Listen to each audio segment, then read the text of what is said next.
So I'll tell you right up front, I spend way too long on Manet, but you will love him too before we're done here.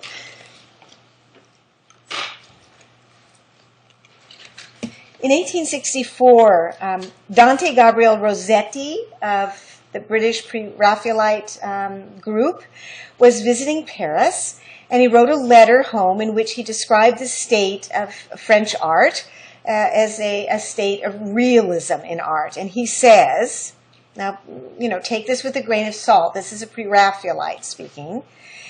Quote, "There's a man named Manet, whose pictures are for the most part mere scrawls, and who seems to be one of the lights of the realist school. Courbet, the head of it, is not much better," end quote. So, what exactly does Rossetti mean by his comment about Edouard Manet? Well, I show you a photograph here of Manet by the French photographer Félix Nadar from around 1870. So Rossetti is talking about him in 1864. What we're going to see with Edouard Manet is that modern concepts, modern ideas about what a painting can and should be will change dramatically by the end of the 19th century. All of it accelerated by, in a sense, by this artist and a number of other artists, as we'll see. But the other artists' work would not have happened were it not for Manet. Edouard Manet was born in Paris in 1832. He died in 1883. He entered the atelier of the French academic painter Thomas Couture in 1850 at the age of 18, and he stayed on and off into the middle of the 1850s. He took time out at one point to go to Italy for a brief period of time. Couture is one of the great academic painters of the mid-19th century, who had one of the great successes in the Salon of 1847, this painting, Romans of the Decadence. And there are many reasons why we could point, in terms of our knowledge of academic tradition, why this painting would win honors and be perceived as a great history painting. What I'm hoping is you have never seen it before, you have never heard of Thomas Couture, but in the context of the 19th century, he was the great painter. Manet was not. This is a representation of ancient history. It represents the ancient Roman world, the late Roman world, clearly from the title, a world of decadence, of eating and drinking and sex, that we see represented in Thomas Couture's painting. A painting, again, that has all of the elements that the academic critics would love, from the facility with the nude and or partially draped figures, both male and female, a composition which is carefully orchestrated with framing figures and focal points, a magnificent setting of classical architecture, the ability to control color, the beautiful value contrast that moves our eye from light to dark to light areas, the overall respect for line, which moves us through the painting and helps us deal with the contours, the beautiful contours of the figures that we see here.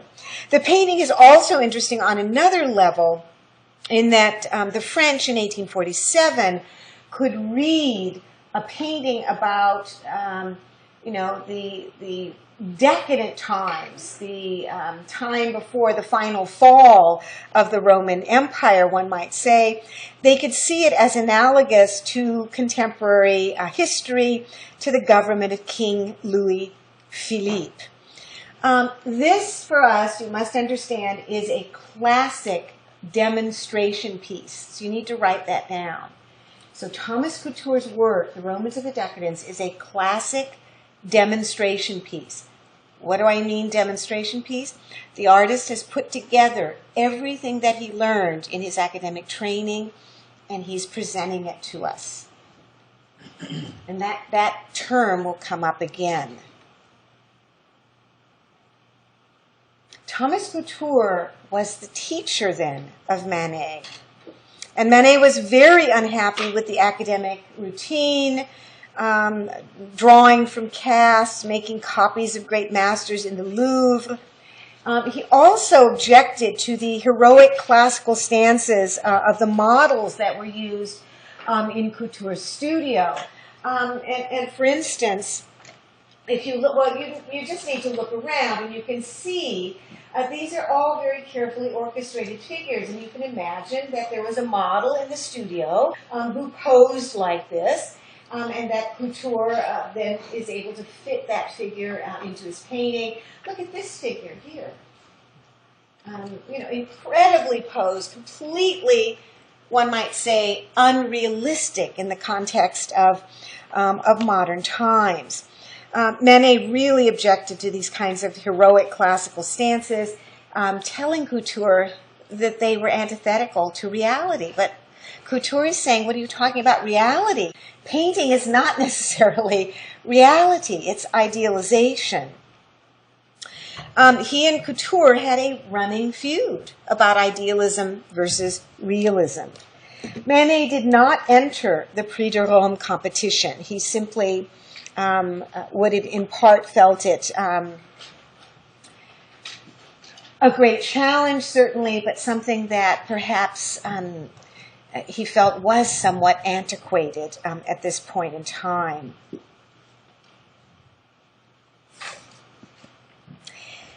However, in 1859, Manet dutifully submitted a work to the official salon. And although it was given a favorable notice by none other than jury member of the Salon de la Croix, the absinthe drinker was rejected. So it was not shown in the Salon. Couture, his teacher, was also a member of the Salon jury, and he had probably seen the painting in progress. He gave it one look and supposedly said, "The only absinthe drinker is the man who painted it." So he's basically calling Manet a drunk. Absinthe, by the way, was a distilled liquor from a very bitter-tasting plant, but it was very popular in France. It's come back into vogue. You can actually buy it now. But when it was made in the 19th century, it was 80% alcohol, and it had certain derivatives in it which they found subsequently tended to attack brain cells. So, but I have seen it, and so it is sold. Manet has chosen a subject which, first of all, would have been considered inappropriate, a rather down-and-out looking man, actually a rag picker from the streets of Paris. The subject then initially would offend the jury because this is an irrelevant subject to great painting. Furthermore, what story are you telling here? What are you trying to teach in this work? There is no morality in this work. There is no uplifting anecdote. So aside from the impossibility of this being considered, serious subject matter, there's a real issue here for many who looked at it with the summary treatment of the figure and the drapery. Manet is beginning to let his brush strokes show. He's also flattening space by not using as much value contrast. So in other words, in order to get a sense of three-dimensionality for something that you're painting on a flat two-dimensional surface, you have to let the light kind of flow over it and move from light to dark. That's called value contrast, and it really defines the shape of something. If you only put the lightest light and the darkest tone on either side of the value, it's going to look flat. All right? And Manet is clearly beginning to do this. There is not the kind of tight approach of academic tradition in terms of contour or color. And it was noticed that there are shadows here that seem to not reflect on a light source. So where do you think the light is coming from? This is so dark, I'm sorry that it's really not even this dark. Where's the light coming from? If you could say, yeah, over here, probably up high. You see we've got a light here, although it doesn't really continue down on the right side of the body. And we do have a shadow from the light, but then there's this bottle that's been discarded, and the shadow is like in back of the bottle and in front of the bottle. So, where's the light? We don't have a consistent light source.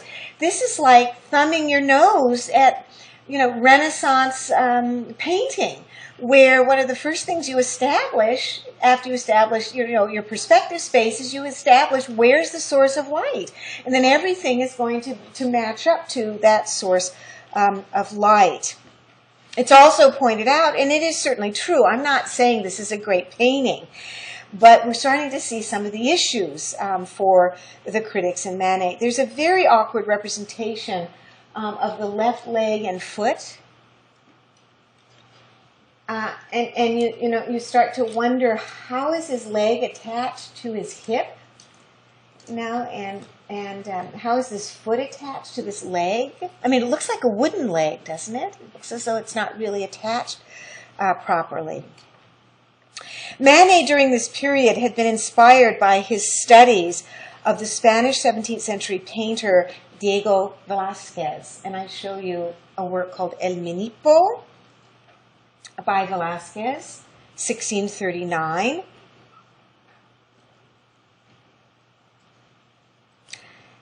Manet had been looking at Velázquez, and he was very much impressed by the freedom of the application of paint in Velázquez, the freedom of brush strokes, which was very much more appealing to him than the academic classical, the tight approach to painting. But the thing is, Velázquez has found more of a balance. You still have that kind of academic approach, but there's kind of a brilliance of abstraction that's moving away from the academic tradition. This is Velázquez's painting of the Infanta Margarita, probably from around 1660, a Spanish royal family. And I just wanted to show you what Manet is really seeing in Velázquez's painting. Look at the hand. And the fact that she's holding a flower, it's like a rose that has quite a few leaves on it. But do you notice how almost sloppy the painting is there? Now, it all comes together visually when you look at the painting just from a distance. I mean, Velázquez was brilliant at being able to bring that very lively kind of brush stroke, so it kind of seems to coalesce at a certain distance. I mean, we are convinced about, the beauty of the brocades and the silver threads and the sheen of the color and her hair. I mean, it's just extraordinary. But there is also this freedom that is absolutely striking in terms of Manet looking at Velázquez. Manet achieved his first critical success with canvases then dealing with Spanish subjects. This is the guitar player, also called the Spanish singer. The date is 1860.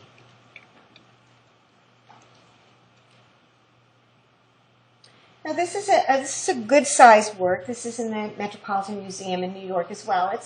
It's not quite 5 feet in height, so the figure is over life size. If he stood up, right, it would be over life size. And it's about 3 feet 9 inches wide. This is one of the first 2 of Manet's works to be accepted at the Salon of 1861. And it actually won an honorable mention. However, Manet also became the butt of a tremendous amount of criticism from this time on. In a sense, what we're seeing is, Courbet redux. We're seeing, again, the same kinds of criticisms of the work because it doesn't match up to what academic painting is supposed to look like. His works were described as brutal.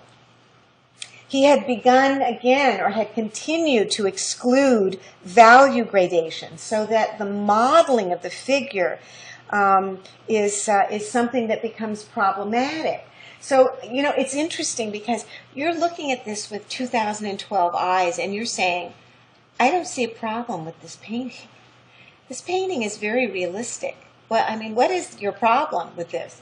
So I have to just point out to you again the fact that, for instance, in the painting of the trousers here, of this figure, that we're moving, and again that idea of brutal, very quickly in terms of value gradation from a light area to a dark area to a light area, and it's not blended very well. So these are looking to 1860 eyes, very crude. They're looking like just slashes of a darker color. All right, so that's what you have to suspend disbelief on this, because you're all too sophisticated in terms of how you accept what's going on here. It was also noted that there's really no background, or a background, whatever it is, this flat background is unelaborated, and that tends to compress the figure farther to the front of the picture plane, and along with all of his other, what would be called shortcuts, the whole painting becomes very, very flat. Just 2 months before the Salon of 1863, Manet had a one-man show at a private gallery in Paris of his Spanish paintings. This sort of private show was still quite unusual in France, and it perhaps made the Salon jury, whose members all knew that he was showing his works prior to the Salon, he was showing them at a private gallery. And again, you have to remember this is still very unusual for an artist to try to make a reputation other than in the Salon. Manet was considered to be arrogant. He submitted 3 works to the Salon jury in 1863, and guess what? They were all rejected. But Manet was not alone. Although statistics differ, one source states that out of some 5,000 works submitted in 1863, 2,800 were refused. In other words, more than half. I'm showing you a painting on the right and a photograph on the left of the interior of the Palais de l'Industrie in 1863. This is the Salon. What you're seeing are where the sculpture is located in the main area here, and then the side areas were for painting. The artists of the period, who were literally almost totally dependent on success by having their works accepted in the Salon, were outraged that more than half of their works had been rejected by what seemed to be a continuing conservative jury. And so in a public relations gesture, Emperor Napoleon III ordered that there be a second Salon, another Salon, made up of all of the works that were rejected from the regular Salon. Now, aren't you happy? If you were the artist, would you be happy? Okay, except it was called the Salon des Refusés. So not only is it, it's not just expanding the Salon, it's another Salon, and the whole point was, in a way, so you go to the real Salon and you see the real works, and then you can go to the Salon des Refusés and you can have a laugh. That's almost the way you have to think about it. Are you going to take it seriously?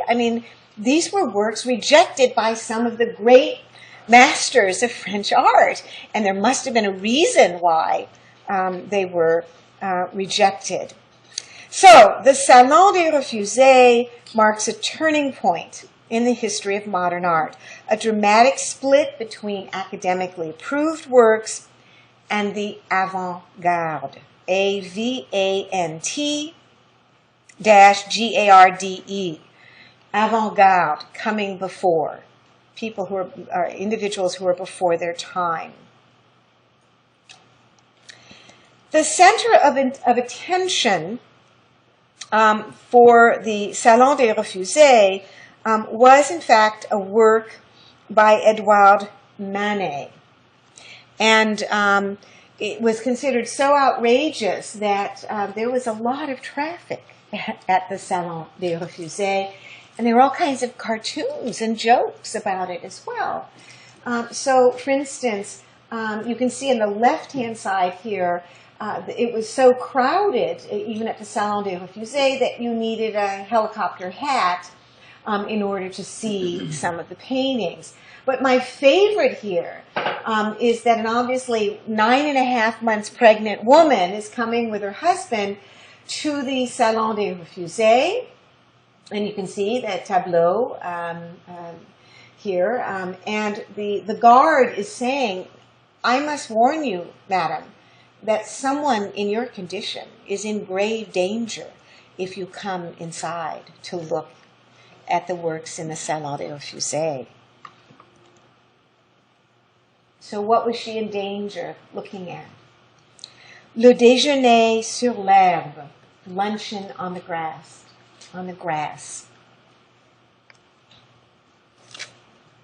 I show it to you today. I got it just with a few people around so you can see the size of it. This is in the Musée d'Orsay. They've changed their policy too. They don't let you take pictures anymore inside. So I took some when they first opened, and now when I go, I get so frustrated. I get an itchy camera finger because you can no longer shoot images inside of this museum in Paris, Museum of 19th Century Art. 1863, about 8 feet 10 by 7 feet in size. So what do we have here? So you tell me. Raise your hands and let's just describe. This is good practice for us. Someone start describing. What have we got here? It looks like a picnic. Okay, so it looks like a picnic. So we have a general idea. And in fact, it's luncheon on the grass. So let's describe it. Pretend like I am blind. And let's describe what we see here. Yes? There's the women nude, not showing the parts, and she's mostly highlighted. Okay, so what you're noticing is a nude seated female. And what you're noticing is very little value in terms of light to dark. Have we talked about this with Mane before? Yeah. The first time I saw this painting, I was very young. And it was in the Orangerie. And it was down at the end of a hall. You could see it all the way down. And I turned the corner and I looked down. And it literally, to me, looked like she was chalk.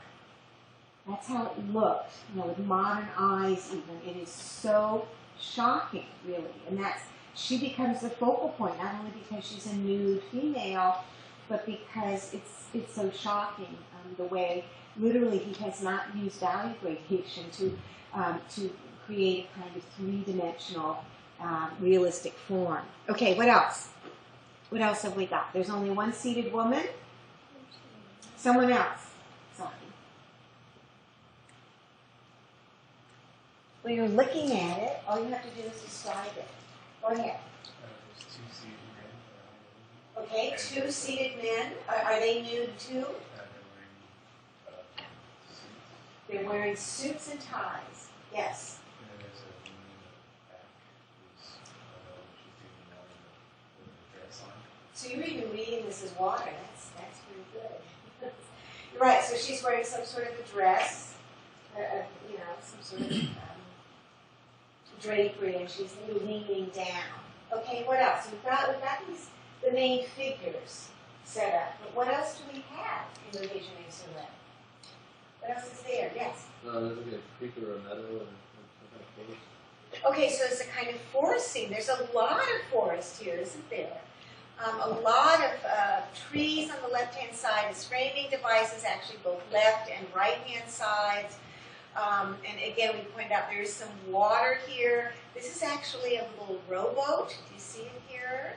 And then more landscape into the background, just a little bit of sky. What have we not mentioned? Yes? There's food and dishes spilling out of the basket. Yeah, so we've got, actually we have like a whole still life painting here. It's a pretty darn good painting. By the way, this is her dress. This is her hat.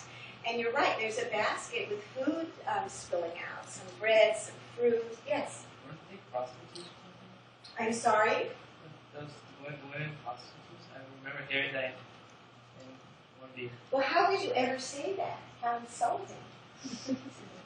Would that even be proper in 1863?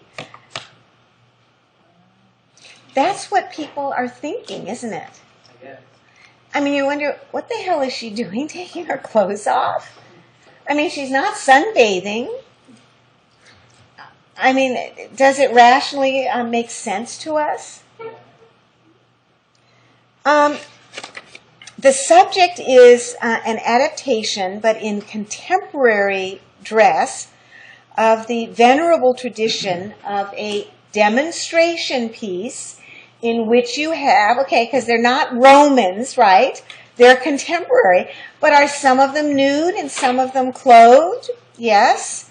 And shown together in different poses in a landscape, and even with a pretty darn good still life.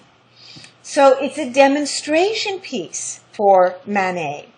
The problem is, can we read into this painting in terms of the moral, the ethical values? You were pointing out anything aside from the fact that some kind of sex act perhaps is going to or has taken place here. There was no moral that seemed to be apparent as there was in the Romans of the Decadence, which had a heck of a lot more nudity and sexual activity going on, if you remember. Manet's painting was considered indecent and shocking because these were contemporary people. They weren't Romans, they weren't Greeks. And she seems absolutely unashamed of being completely naked in front of these two men. I do want to let you know, and I had some details. She is extraordinarily without value.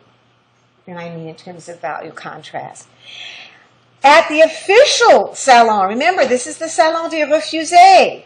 At the official salon of 1863, the French academic painter Alexandre Cabanal received the highest praise for his painting called The Birth of Venus, which to me is a frontal female nude in a highly sexualized pose.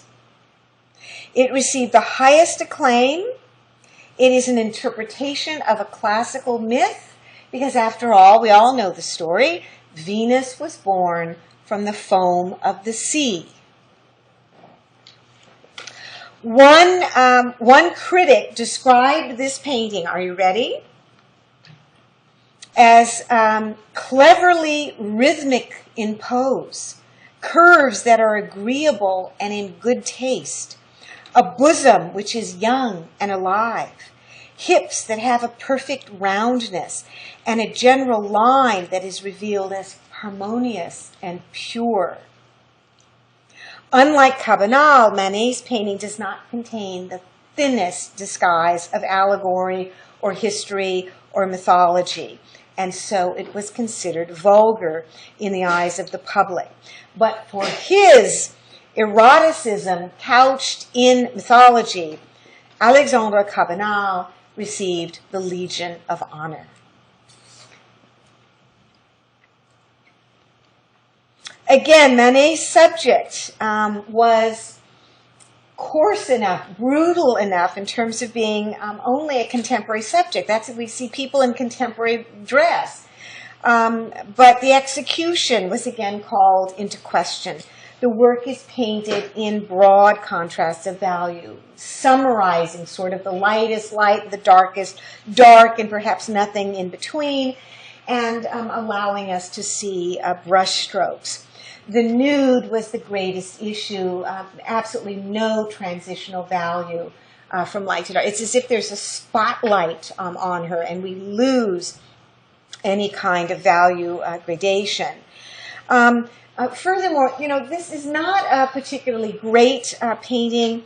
There's quite a bit of difficulty if you read it between the foreground and the background. In fact, there seems to be no middle ground really here. It's a very poor transition. And that woman whom you described as being in the background in water, and I was very impressed that you could tell that it was water, she is so large in scale that she doesn't fit in that part of the painting. So there are problems in terms of the scale and in terms of the relationship of the parts of the painting to the whole. There's ambiguity. And regarding claims of immorality, where you're asking, was this a prostitute, Manet's supporters pointed out that he was simply following the tradition of old master painters. This is the work of the Venetian painter Giorgione, early 16th century. It's called Country Picnic in French. In the Louvre, dating to 1510. This is Giorgione, Giorgione,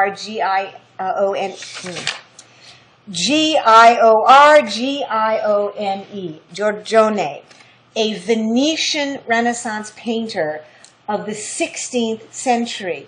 This painting hangs and hung in 1863 in the Louvre in Paris.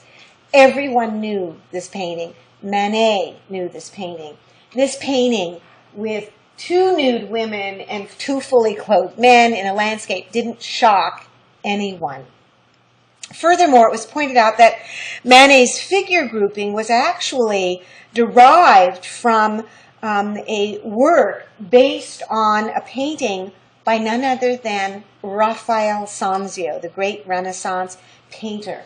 I'm showing you a print of what's called the Judgment of Paris. This is a scene, of course, of a prelude to the Trojan War. This is an early 16th century engraving that it's based on a now lost painting by Raphael.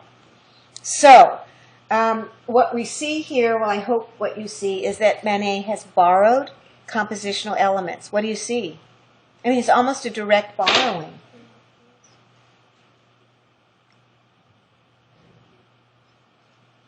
So he knew this work, and he is using it. Now, he's not trying to emulate or copy Giorgione or Raphael. He is reusing motifs that traditionally is something that we know that happens in painting and certainly in academic tradition. But Manet is really starting to play with us in terms of the relationships of the parts of the painting to the whole. He's really talking here or illustrating the beginning of the death knell of Renaissance perspective, because this painting doesn't really work as a Renaissance window on reality. There are too many anomalous things going on. Manet was talked about as a painter who belonged to a lunatic fringe. And from this painting forward, no matter what he painted, he was considered to be someone who's contemptuous of real painting. The following year, the jury accepted Manet's two contributions to the Salon, perhaps in part in fear that there might be a second Salon des Refusés. They might also have been impressed by the fact that he was trying to court favor by offering a genre scene that had to do with his Spanish sides, Spanish subjects, which were to some degree acceptable, if you remember, in his early career. And then he also submitted a very traditional subject, a figure of Christ with angels. And there you have it on the left. You know, the fact is, by 1864, for painters who are realist painters, remember that we're talking about Courbet painting some of his signature realist works by 1848, 1850. This is now 1864. Courbet told us something. He told us, show me an angel and I'll paint one. All right? That's a realist. Manet is sort of compromising here, because he hasn't seen angels, but he's painting two of them. And the work is a compromise to curry favor, to find acceptance in the academic tradition. But it goes against the kind of realism in painting that Manet himself propounded. One critic at the time wrote, with the showing of these paintings, "We shall not discuss the two duds which Manet couldn't bring off. This young man who paints with ink and constantly drops the inkwell will eventually not even irritate the public. He may caricature angels or paint a wooden toreador killed by a horned rat, but the public will go its own way, saying, 'Oh, that Manet is having such a good time. Let's go see the real paintings.'" The dead toreador, by the way, was part of a larger painting. There was a bull. This critic called it a dead rat. I guess he didn't like the painting of the bull. And Manet actually cut that painting up. So what's left of it is this brilliant fragment. At the Salon of 1865, Manet again challenged the established order with his version of two historically eminently respectable subjects. Another painting of Christ and a large work of a reclining female nude. Now, those are subjects that, you know, every painter in every country of Western Europe has painted. He was still very bitter about the notoriety of Le Déjeuner sur l'herbe, and he actually used the same model for his reclining female nude that he had used for the nude female in Le Déjeuner sur l'herbe. And she was still nude. The work is Olympia. And I might point out, by the way, she looks just as arrogant as she did in Le Déjeuner sur l'herbe, because she's looking right out at us. You know, there is no pretense to any kind of embarrassment about the nudity of a contemporary figure. And more than anything, it was this very direct sort of portrait character. She's not an idealized figure. She looks like the same woman as in Le Déjeuner sur l'herbe. She was a model used by Manet, and everyone knew that models weren't just models. They were prostitutes, or they were women who slept with the painters or the sculptors for whom they worked. So Olympia was naked, not nude. Do you understand that? That's a term that I use often to talk about the female nude, or the representation of figures without clothing in my 1B classes. That in the classical tradition, the figure is shown nude. And nude means you are standing there saying, yes, I am nude. Here I am. And naked is, oh my gosh, I am naked. I have my clothes on. It's two very different ways of thinking about the figure who has no clothes on.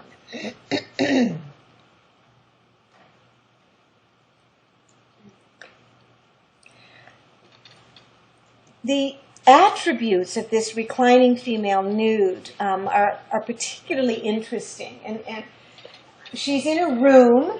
There is a background to the right. This is horrendously dark.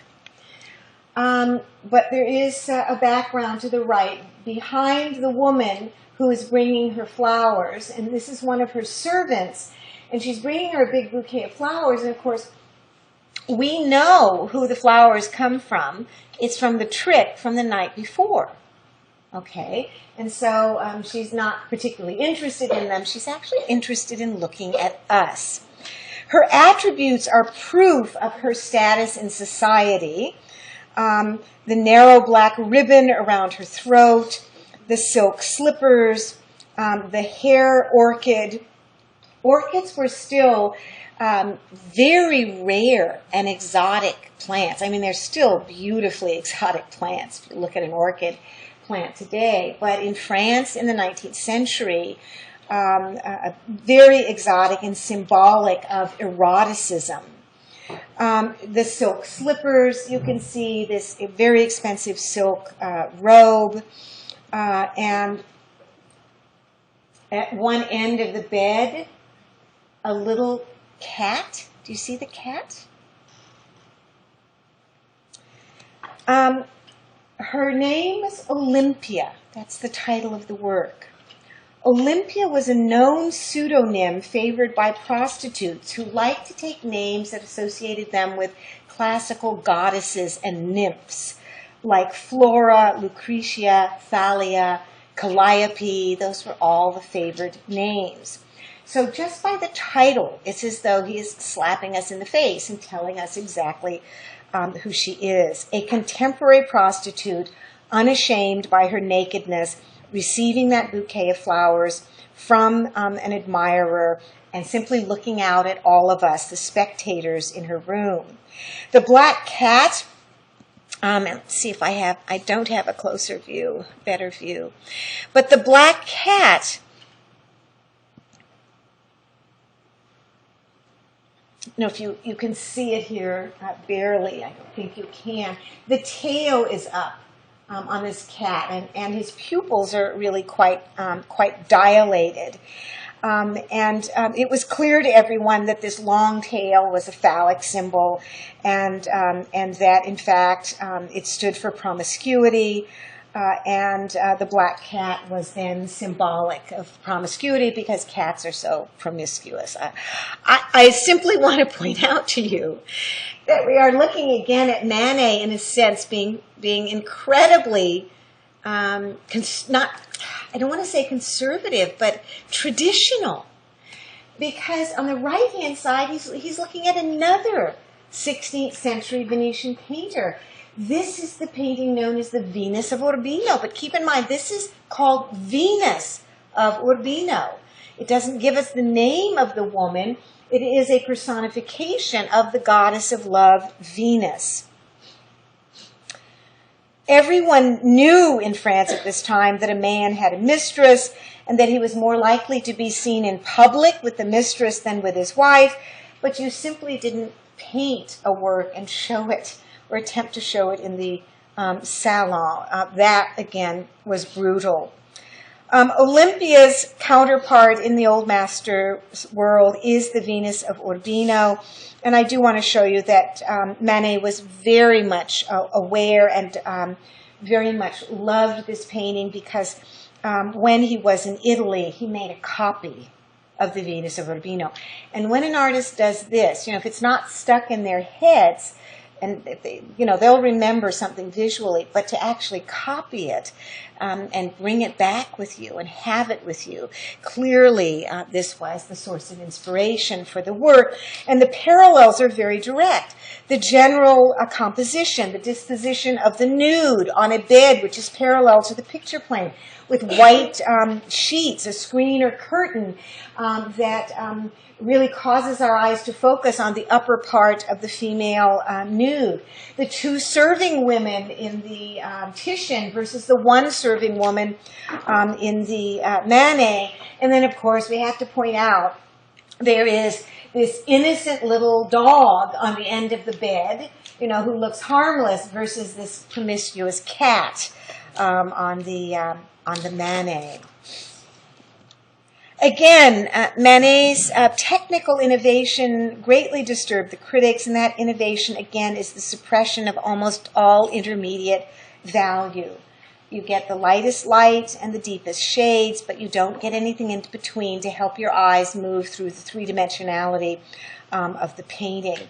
Again, today when we look at it in 2012, we're saying, this is this is a great painting. There's no problem. But in fact, again, you have to look at it with 1865 eyes to see that for the critics, this was an arrangement of flat patterns of color. There were no words in the dictionaries of criticism to describe this kind of painting, and rather than begin to see that there was a shifting paradigm, critics at the time, in fact, remarked and fueled public opinion with, I just want to read you a couple of critics. Such indecency. It seems to me that Olympia could have been hung at a height out of range of the eye, where certain unassuming studies by conscientious workers have been lost. I cannot take this painter's intentions seriously. Up to now, he has made himself the apostle of the ugly and the repulsive. I should hope that the derision of serious people would disgust him with this manner so contrary to art. So this isn't even art to this critic. And another critic wrote, an epidemic of laughter prevails in front of the canvases by Mane. It is a subject of general surprise that the jury even accepted these works. Olympia is a nude, recumbent woman to whom some sort of black woman offers a bouquet voluminously wrapped in paper. At the foot of the bed crouches a black cat, its hair on end, who probably doesn't like flowers, since it cuts such a pathetic figure. What does that have to do with anything? I mean, it's stupidity. It's stupid criticism. So many people came to gawk at Olympia that they eventually did have to sky it.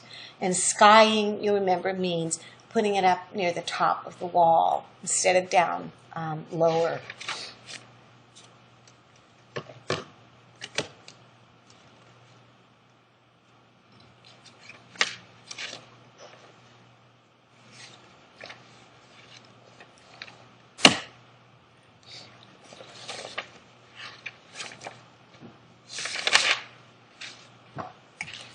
Olympia is a modern painting, a modern woman, incomprehensible at this point in time in 1865 in France. It wasn't romantic, it wasn't idealized. What is it? It's realism.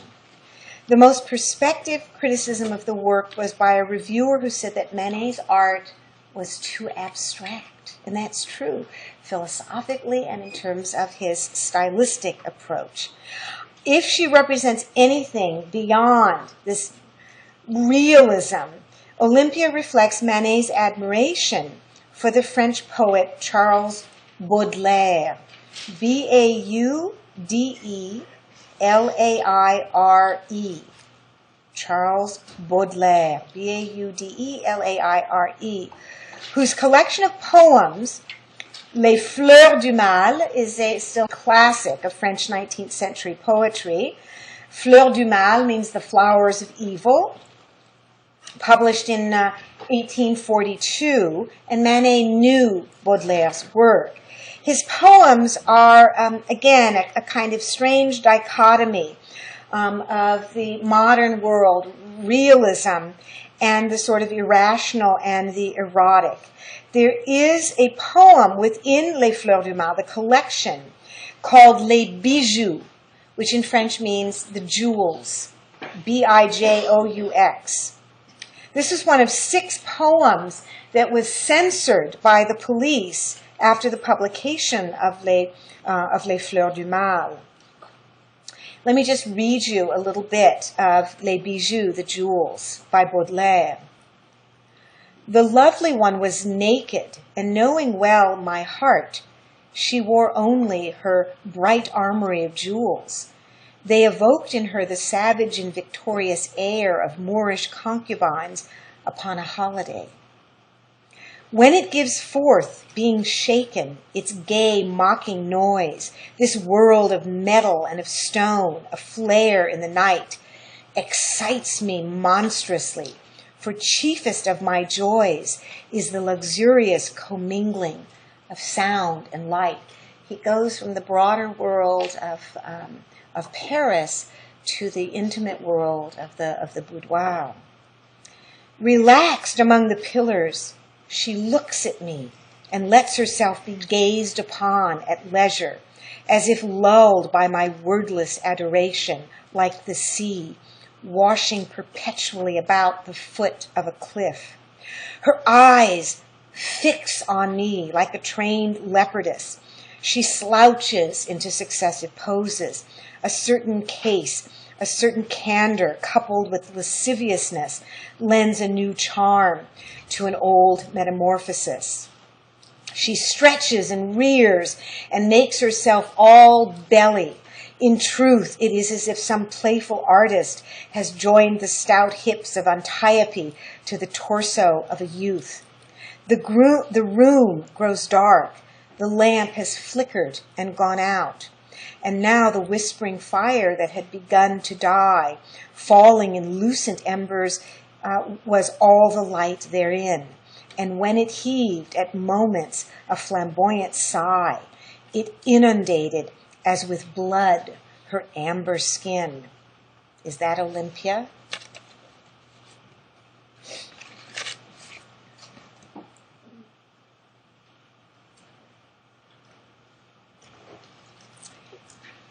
The Salon of 1866 rejected two works by Manet, The Fifer, which you see here, and The Tragic Actor, which I do not show you.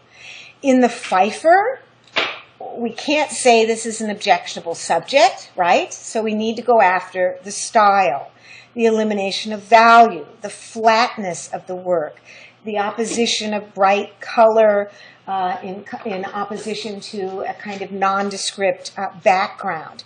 This painting was not rejected on moral grounds. The jury was telling Manet he couldn't paint. The rejection cut him off from any publicity in the Salon this year, and the financial consequences could be calamitous. Up until now, and this is 1866, Manet had failed to sell any of his larger works. By 1870, out of 9 times that he had submitted work to the public of the Salon, he had been awarded one minor award, an honorable mention for the Spanish guitar player. As a member of a conservative family whose social standards he never repudiated, he was never, a bohemian artist. He was a man who wore a cravat and a vest and a jacket every day. The only way he could justify his artistic career was to make his reputation through the Salon. And he wasn't doing that.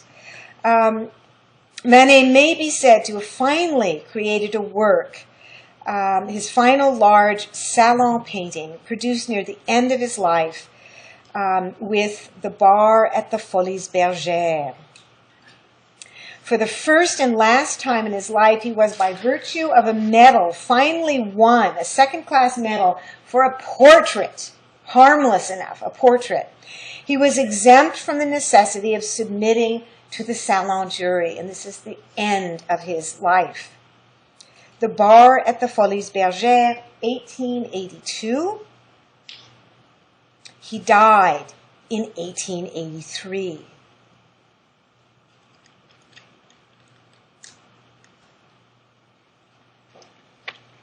There were clearly some artists who admired the painting, and some said, he's back to his old tricks. This is not a subject for great painting. This is a barmaid. In fact, she's looking exactly like the same woman you keep presenting to us. And again, she has no shame. She looks straight out at us. This is a relatively modest-sized painting. 3 feet, 1.5 inches by 4 feet, 3 inches wide, representing a barmaid at the Folies Bergères, a nightclub in Paris which was renowned for its stage shows. And again, submitted to the Salon of 1882. Manet shows us a fragment of a contemporary scene, a barmaid who stands right in the center of this very symmetrical painting, looking at us across a marble counter that is cluttered with some of the most beautiful passages of still life painting, including bottles and a fruit bowl filled with oranges. She's a young woman, she's attractive, and she seems again to be undisturbed by us and by the fact that we are looking at her. It's an extraordinary painting for the composition, certainly, and also for the fact that he is saying, finally, in the year before he died, that contemporary life is appropriate for great painting. Manet shows us in this work all kinds of extraordinary detail, and he really is playing with us in this work. The entire back of the painting, in other words, the background behind the young woman, is a mirror. And so what you're seeing is what the young woman is looking at. And what she's seeing is their acrobats I cannot not think of what this is. Trapeze. Thank you. Trapeze artists who are entertaining those who are here at the Folies Bergères. You can see these are all very stylish, upper class, or bourgeoisie even, with their top hats and their elegant dresses, who are looking at the entertainment that is going on. So when I tell you that the entire background is a reflection of actually what's behind us, because what you have to imagine is that we have come up to the bar and we're going to order an absinthe. So we've come up to the bar and she's waiting for us to give our order. So if we have come up to the bar and we're standing directly in front of us, of her, we could probably still see a little bit of ourselves, right, in the mirror. But you don't see anything of anyone reflected behind her, do you? Where would you expect her reflection to be? Yes? And it was more to the right? I would expect it. We're looking at her straight on. I would expect it. If I'm standing here, and that's my presumption, because I can't see myself reflected, that her reflection would be pretty much straight back. This is her reflection. You thought that was a second barmaid at a U-shaped bar. This is her reflection, and this is us ordering our absinthe right here. So what is Manet doing? He is throwing out traditional perspective, and he's saying, I'm the artist, and in the composition, I decide where things will go, and I've decided that I'm going to have two major points of view. One of them is going to be from over here at an angle, so I'm seeing the barmaid from behind reflected in an angle and myself, and the other one is going to be from this one point of view. So these are multiple points of view. This is not just ordinary two-point perspective. They're two very separate points of view that he has established here. And if you don't believe me, that's a mirror. The same bottles are reflected across on the counter, and the mirror has molding, and the molding is here. It's gold leaf molding. Follow it with our eyes. Here it is. Okay? It can't reflect the bottom of her skirt because the mirror stops there. It's a mirror. And so he simply rearranged the reality of the painting. We're looking at things from 2 points of view. We are defying normal visual perception. The surface of the painting is also alive with the kind of brush stroke, the freedom of brush stroking that we have come to know from Manet, although some of it is also extraordinarily realistic and naturalistic. The freedom of brushstroke that he represents in terms of the background, and then some of which we see here in the still life painting. Manet is minimizing the effects of modeling and perspective, forcing us to look at the surface of the canvas, to recognize that this is a two-dimensional flat surface that has been transformed by the painter, and that the painter has a right to rearrange nature. We're going to pick up with a Manet painting and talk about Impressionism on Monday.